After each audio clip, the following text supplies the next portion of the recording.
Hello everybody. Today I'm going to talk about Halo Spartan Assault on the Xbox One.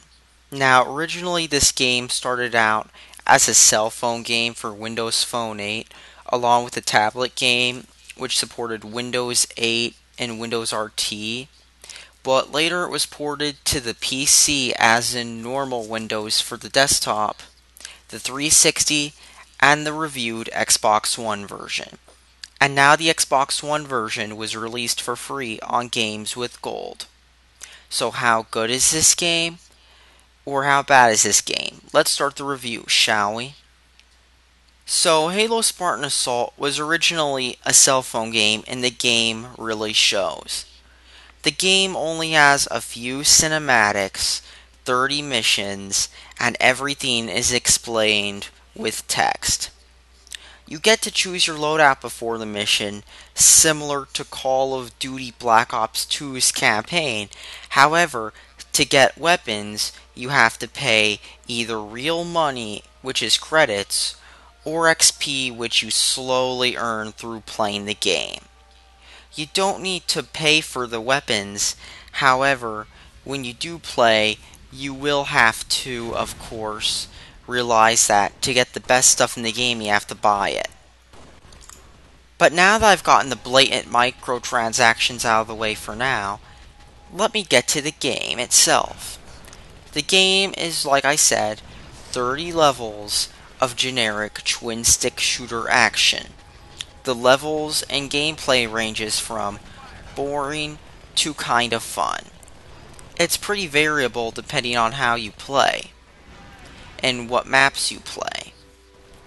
There's a storyline where blah blah blah future blah blah blah covenant blah blah blah humans fighting them again, which is pretty much a prequel to, Halo 4, the Halo game that everybody loves to forget, and that's pretty much become what people see as milking. The gameplay inherits many features from Halo, from the two weapon system to the setting to the two grenade system, and of course the regenerating health, which Halo 2 and later used. You do get armor abilities as well, for example, an armor ability to have an auto turret if you pay real money or use the in-game XP which you gain slowly, or you'll get one such as a regenerating shield. It all depends on the mission though, and which weapon you'll spawn with. Of course you can buy rocket launchers and Spartan lasers for each mission by, like I said, using XP which you earn slowly or in-game money. Each mission is pretty much the same.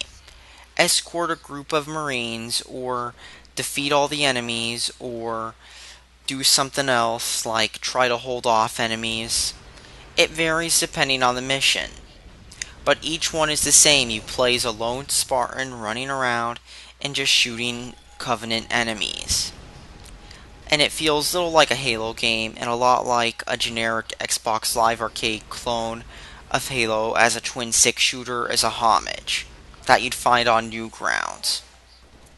Many of the other elements from Halo 1, such as the weapon picking up system where you walk up to a weapon and hit X, don't work so well due to the style of the game and how the game was pretty much a twin-stick shooter, and with you going to crowded areas and now you have to aim, it can be annoying trying to pick up a weapon. However, you can pick up ammo from Covenant weapons to make up for this. For example, the plasma pistol, as you can see here. And it can also be kind of annoying too if you get the buttons mixed up, but yeah.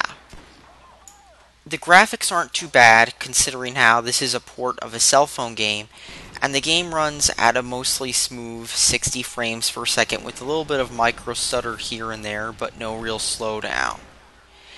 So the game looks kind of decent, especially considering how this was a cell phone game at one point. However, the game does have another thing though. The Xbox One version of the game features a co-op mode. The game has a co-op mode where it pits you and another player against the Flood. the infamous enemies from various Halo games that made you angry when you had to play through levels such as the library from Halo 2. In two of the missions, you are basically supposed to survive the flood. One of the missions is a mission where you have to defend towers, while another mission involves you and a friend having to open doors and either get to the end of the map and then get back, or destroy all the power cores and then leave the map without getting killed by the flood. This can get quite annoying, especially if you're with a co-op teammate which doesn't know what he's doing, which happens quite a lot as many of the co-op teammates have about as much intelligence as an average Call of Duty Zombies player, as many of them will only know how to play the two missions where you have to survive. Many of the other missions, however, they will get stuck on. For example, the ones where you have to open up doors. And it doesn't help that many players do not use microphones, which can make the experience frustrating. And did I mention all of these missions are only 5 minutes long, which also adds to the lack of content problems? Oh, and the microtransactions continue here, with you being able to buy ammo capacity and, of course, different shields. So, all in all, this game is kind of a game, unless you get it for free, in which case it's kind of fun if you're trying to be one of those people who is an achievement hunter, especially considering how Xbox One games give you 1,000 gamer score instead of 200 gamer score for Xbox Live Arcade games. Other than that, however, this game is not worth it, and honestly, I'd avoid it. Thanks for watching, subscribe for more, and especially because this game is only really worth like $3 or $4. I wouldn't pay more than $5 for this. I mean, it's alright because it's free, but especially as a game that, well, costs money, this game works better as a free cell phone game than it does a console game. That's all I really have to say about this. Thanks for watching, subscribe for more.